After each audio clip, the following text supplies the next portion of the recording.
Hello friends, very good morning to all of you. स्वागत है आप सभी लोगों का आज के इस नए सेशन में। तो हम प्रैक्टिस सेट का ये सवाल नंबर 14वां देख रहे हैं। ठीक है, दिया है कि त्रिभुज एल एम एन में ओपी भुजा एम एन के समांतर खींचा गया एक रेखाखंड है। ओपी भुजाओं एल एम और एल एन को क्रमशः ओ और पी पर प्रतिच्छेद करता है। यदि L M equal to 15 centimetre, O M 4 centimetre और पी एन 5 सेंटीमीटर है तो भुजा एल एन की लंबाई सेंटीमीटर में कितनी होगी। ठीक है, तो यहाँ पर एक त्रिभुज दिया गया है एल और L M N M N के समांतर। ठीक है, ये क्या है एम और एन, ये क्या है एल। ठीक है, और यहाँ पर ओपी भुजा, ठीक है, एम एन के समांतर खींचा गया एक रेखाखंड है। ठीक है, ओ पी यानी कि ये ओ और पी इसके क्या समांतर भुजा है। ठीक है, और ओ पी पर प्रतिच्छेद करता है। ठीक है, ओ पी पर प्रतिच्छेद करता है यदि एल एम कितना है 15 सेंटीमीटर है। एल एम कितना दिया गया है 15 सेंटीमीटर है। ठीक है, तो एल एम यहाँ कितना दिया 15 सेंटीमीटर, टोटल कितना आई है 15 सेंटीमीटर।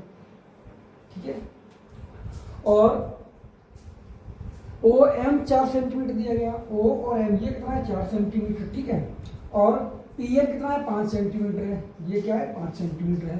तो भुजा एल एन मतलब इस भुजा की लंबाई निकालनी है। ठीक है, यहाँ पर ये वाला जो एंगल है ये एंगल क्या कॉमन है। ठीक है, इस त्रिभुज की बात करें एल एम एन और एल ओ पी, इन दो त्रिभुज सर्वांग समत्रिभुज हैं। ये कोण और ये कोण बराबर है। ठीक है, और ये दोनों कॉमन है। ठीक है, तो यहाँ से ये एल एम, ठीक, L M upon O M बराबर एल एन अपॉन, ठीक है, पी एन। ठीक है, अब एल एन की वैल्यू कितनी है 15 है, ओ एम की वैल्यू कितनी है 4 है, बराबर एल एन की वैल्यू निकालनी है, पी एन की वैल्यू कितनी है 5 है। ठीक है, तो 15 पंजे 75, 75 में 4 का भाग देंगे इसको कितना जाएगा 4 एकम 4। ठीक है, कितने बचेंगे यहाँ 35, 4 अट्ठे 32, कितने बचेंगे 30 और 4 4 सत्ते 28। अब कितने बचेंगे 2। ठीक है, 4 पंजे 20। तो इस सवाल का आंसर कितना हो जाएगा 78.75 सेंटीमीटर। ठीक है,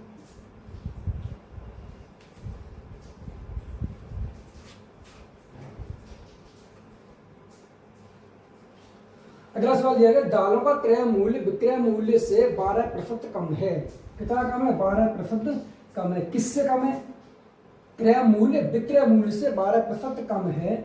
एक खराब तौल मशीन का उपयोग करके दुकानदार 25% लाभ अर्जित करने में सक्षम है। ठीक है, कितना प्रतिशत 25% लाभ अर्जित करने में सक्षम है, यानी कि 100 रुपए की चीज को कितने में दिखा रहा है 125 में दिखा रहा है। ठीक है, दोषपूर्ण मशीन वास्तविक वजन की तुलना में कितने प्रतिशत अधिक वजन दिखाती है, कितना प्रतिशत अधिक दिखाती है। ठीक है, यह क्या है कि क्रय मूल्य जो है वो विक्रय मूल्य से कितना 12% कम है। 100 रुपए क्रय मूल्य है तो कितना कम है, ठीक है 12%, 88 कम है। ठीक है, और अब यह पूछा गया है कि दोषपूर्ण मशीन वास्तविक वजन की तुलना में कितने प्रतिशत अधिक है। मान लीजिए यहाँ कोई व्यापारी है, ठीक है, उसको ये 100 रुपये दिखता है और जो कस्टमर को देता है वो एक्स मूल्य। ठीक है, तो यहाँ से अगर हम देखें 100 रुपये 25 से 25 पंजे 125 और 25 चक 100। ठीक है, और 5 एकम 5 और 5 गुणे 10 20। ठीक है, इसे काटेंगे 4 एकम 4 4 दूनी 8 4 दूनी 8। ठीक है, और ये कितना हो जाएगा सॉल्व करेंगे तो 22 अपॉन 20। ठीक है, इसे और सॉल्व करने अगर तो कितना हो जाएगा 11 बट्टे 10। ठीक है, ये x अपॉन वाई। अगर हम यहाँ 0 लगा ले। ठीक है, अब क्या है ये क्या वास्तविक चीज है, वास्तविक तो, और इसे प्रॉफिट कितना कमा रहा है ये 10। ठीक है, कितना ज्यादा है 10, तो इस सवाल का जो आंसर है वो 10% का प्रॉफिट हो जाएगा। ठीक है, यानी कि ए ऑप्शन। ठीक है, यह इसे सॉल्व करके 11 और 10। ठीक है, यानी कि कितना कमा रहा है एक कितने पर 10 पे, तो 100 पे कितना हो जाएगा 10%। ठीक है,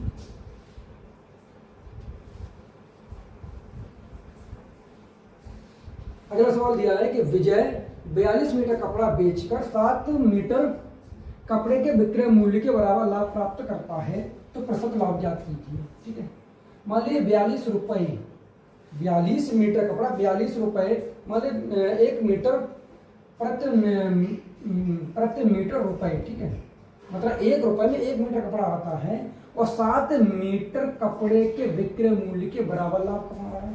ठीक है, ठीक, तो लाभ कितना कमा रहा है? 7 रुपये का, मतलब 7 मीटर कपड़े के बराबर कमा रहा है। तो रहा कितने का था? ठीक है, तो रहा कितने का था? ये 35 का। ठीक है, मतलब 35 रुपए का कपड़ा जो था वो 42 रुपए में बेच रहा था, तो प्रॉफिट कितना हो रहा था? 7। ठीक है, ये क्या प्रॉफिट कितना हो रहा है? 7 मीटर कपड़े के बराबर। ठीक है, तो सवाल पूछेगा प्रतिशत लाभ पूछ निकाले। ठीक है, तो 7 पर 35 इंटू 100, तो 7 पंजे 35 और 5 दूनी 10 से 20%। ठीक है, तो इस सवाल का आंसर कितना होगा? 20%, यानी कि ऑप्शन नंबर सी। ठीक है,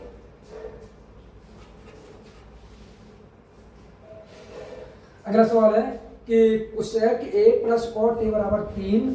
ठीक है, तो कॉस ए का मान क्या है? ठीक, कॉस ए का मान पूछा गया, तो यहाँ cosec A plus cot A, ठीक, बराबर कितना है? 3 है। और इसी का विपरीत क्या होता है कि cosec A minus cot A, ठीक, और बराबर कितना है? 1/3। इन दोनों को ऐड कर दें तो ये कॉट से कॉट कट जाएगा, क्या बचेगा? 2 कोसेक ए बराबर कितना होगा? 3 प्लस 1/3, 3 पे करना और 10/3। ठीक है, और 2 इधर चला जाएगा, क्या हो जाएगा? 10/6। ठीक, कोसेक अगर हम रोज देखें ये, ठीक है, तो ये क्या है? 10। ठीक है, और ये कितना है? 6। तो ये कितना हो जाएगा? यानी ट्रिपलेट अगर देखें तो ये 10 से 6 कितना और 8। ठीक है, अब पूछा क्या गया है यहाँ पर कि कॉस ए में कॉस ए चाहिए। ठीक है, कॉस ए बराबर क्या होता है? आधार, ठीक है, बेस 8 बेस अपॉन हाइपोटेन्यूज 10। ठीक है, इसे सॉल्व करने को कितना? 4/5। तो सवाल का आंसर क्या होगा? 4/5, यानी कि डी ऑप्शन। ठीक है,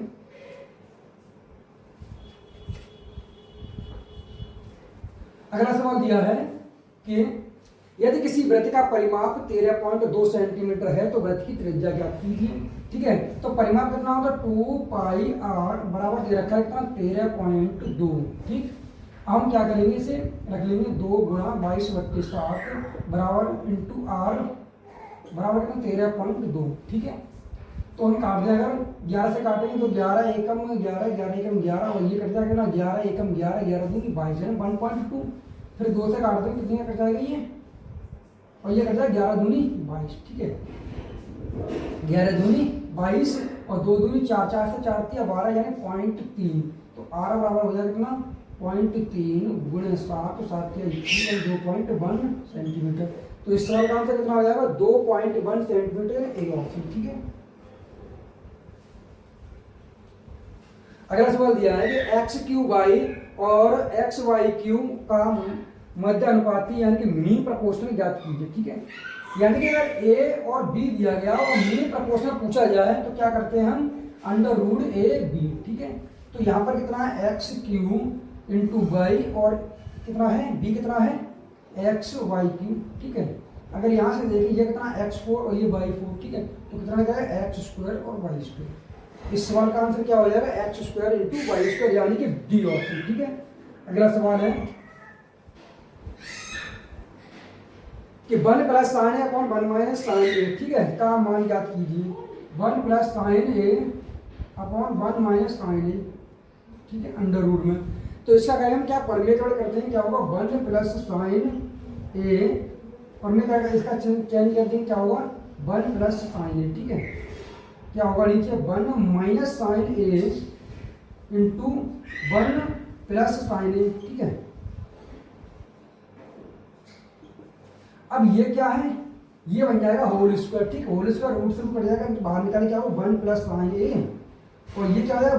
1 माइनस साइन है, और 1 प्लस साइन क्या हो तो 1 माइनस साइन स्क्वायर है, तो क्या बन जाएगा? कॉस स्क्वायर है, और कॉस स्क्वायर जब बाहर निकालेंगे रूट से तो क्या? कॉस। ठीक है, तो इसे अगर हम तोड़ दें तो क्या होगा 1/cos A और प्लस साइन A अपॉन क्या होगा cos A, ठीक है।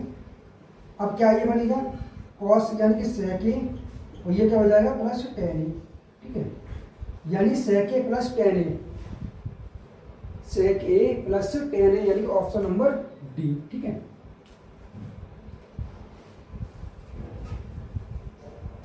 अगला सवाल दिया है 350 मीटर लंबी एक मालगाड़ी और 1250 मीटर लंबी सुरंग को 80 सेकंड में पार करती है तो मालगाड़ी की चाल कितनी है, ठीक है। यहाँ चाल पूछी गई है तो यहाँ पर ये क्या है कि एक ट्रेन की लंबाई, मालगाड़ी की लंबाई और सुरंग की लंबाई दोनों ऐड हो जाएगी तो स्पीड बराबर क्या होगा, ठीक है।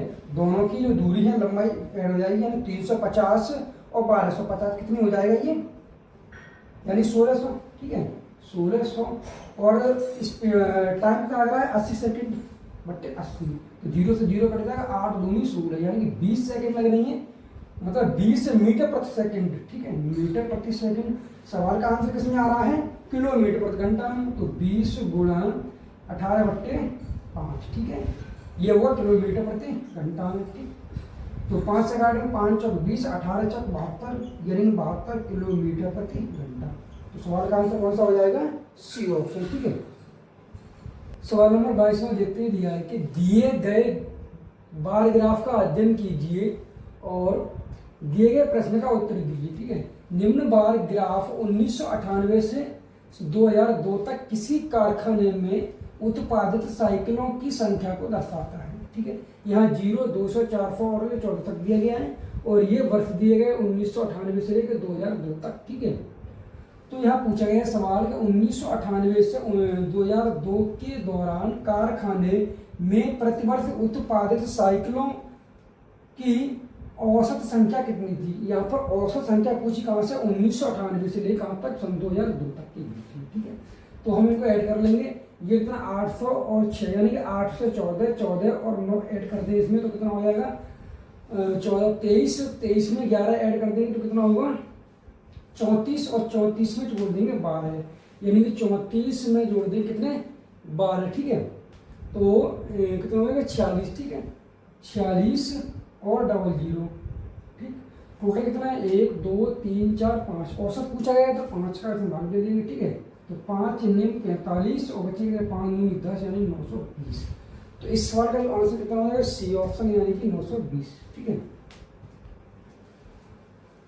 अगला सवाल है कि दी गई तालिका का अध्ययन करें और नीचे दिए गए प्रश्न का उत्तर दें। निम्न तालिका 5 अलग अलग संस्थाओं A, B, C, D और E में विभिन्न विभागों में कर्मचारियों की संख्या को दर्शाती है, ठीक। तो यहाँ विभाग संस्था दिखाई गई है HR, वित्त, विपणन, उत्पादन, लेखा, विधि, कुल, ठीक है। यहाँ टोटल दिया गया इस लाइन में, यहाँ दिए गए A, B, C, D, E, ठीक है। अब सवाल पूछा गया है प्रत्येक संस्था में किस विभाग में कर्मचारियों की संख्या न्यूनतम है, मतलब सबसे कम किस में है, ठीक है। प्रत्येक संस्था में किस विभाग में, यहाँ विभाग पूछा गया है तो यहाँ कौन सा विभाग है HR, वित्त है, इसकी तो ऑप्शन अगर देखें लेखा है, विधि है, विपणन है, उत्पादन है, ठीक है। तो हमें वित्त और HR ये चेक नहीं करना, ठीक है। अब विपणन देखें यहाँ 1382, यहाँ 1384 या 1275, ये 1300 ये 1200, ठीक है। और इसमें अगर कंपेरिजन करें तो सबसे ज़्यादा किस में हो रहा है 1500 1545, मतलब सबसे ज़्यादा हो रहा है उत्पादन में, ठीक है। और यहाँ अगर कंपेयर करें इसकी इसमें तो उसके बाद विपणन में सबसे ज़्यादा हो रहा है। अगर हम विपणन और लेखा में अगर कंपेरिजन करें तो सबसे ज़्यादा विपणन हो रहा है दोनों में से, और अगर लेखा और विधि में अगर कंपेयर करें तो देखिए यहाँ पर 786 और यहाँ 48 है, ये 745 54 है, ठीक है। ये 801 है, ये कितना 36 है, ये कितना है 800, ये 30 है, तो यहाँ 735 है 35 है। तो सबसे कम किसमें विधि में है, ठीक है। तो इस सवाल का आंसर कितना हो जाएगा विधि यानी कि बी ऑप्शन, ठीक है। अगला सवाल दिया है कि संजय और रोहन एक कार्य को क्रमशः 8 दिन और 12 दिन में पूरा कर सकते हैं। संजय से आरंभ करके वे बारी बारी से एक एक दिन छोड़कर कार्य करते हैं। कार्य कितने दिनों में पूरा होगा, ठीक है। तो यहाँ पूछा कार्य कितने दिनों में पूरा होगा, यानी कि संजय एस किसी कार्य को 8 दिनों में कर सकता है वो, और रोहन आर, ठीक है, मान लीजिए रोहन आर को, और ये कितने दिनों में कर रहा है 12 दिनों में कर सकता है, ठीक है। 12 और 8 का जो एलसीएम लेंगे तो कितना हो जाएगा 24।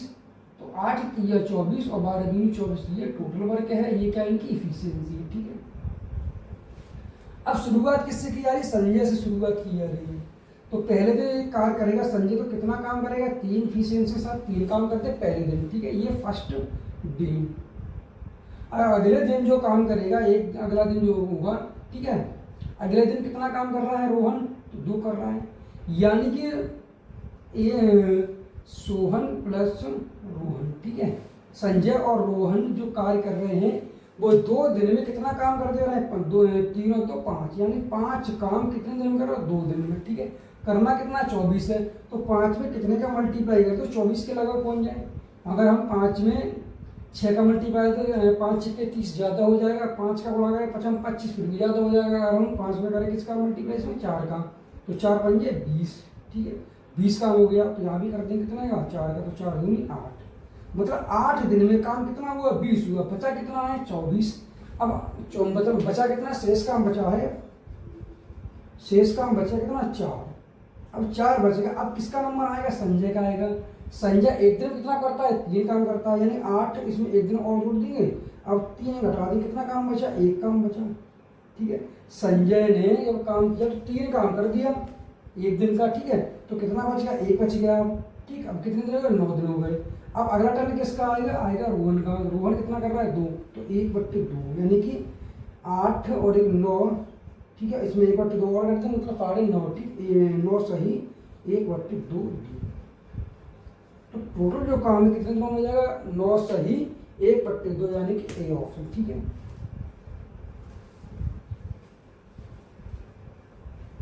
अगला सवाल पूछा गया है कि वह छोटी से छोटी पूर्ण वर्ग संख्या कौन सी है जो 4, 6, 9, 12 और 15 से पूर्णतः विभाज्य है। ये सभी क्या संख्या है, पूर्णतः वर्ग संख्या है। ठीक है, अब यहाँ पर दिया गया है 12 और 15। 15 जैसे कि यहाँ दिया गया है 4, 6, 9, 12, 15। अब 15 में अगर इनका एलसीएम अगर ले, एलसीएम कितना हो जाएगा इनका, ये 4 तो आने ही है। ठीक है, ये 9, ठीक, और इसमें 5, मतलब कितना हुआ 4 5 20, 20 निमा 180, मतलब 180 एलसीएम हो गया इनका। ठीक है, अब इसे पूर्ण वर्ग बनाना है, पीछे 0 आने हैं, तो इनमें से इसके पीछे भी 0 नहीं, इसके पीछे भी 0 नहीं, इसके पीछे भी 0 नहीं है। ठीक है, तो ऑप्शन कौन सा, सी हो जाएगा। इसमें क्या कर, पूर्ण वर्ग बनाने के लिए इसमें किसका मल्टीप्लाई करें, तो ये तो पूर्ण वर्ग में है, लेकिन इसे 5 का मल्टीप्लाई और कर देंगे हम, तो कितना होगा 18 5 90। ठीक है, तो सवाल का आंसर कितना हो जाएगा, सी ऑप्शन। ठीक है।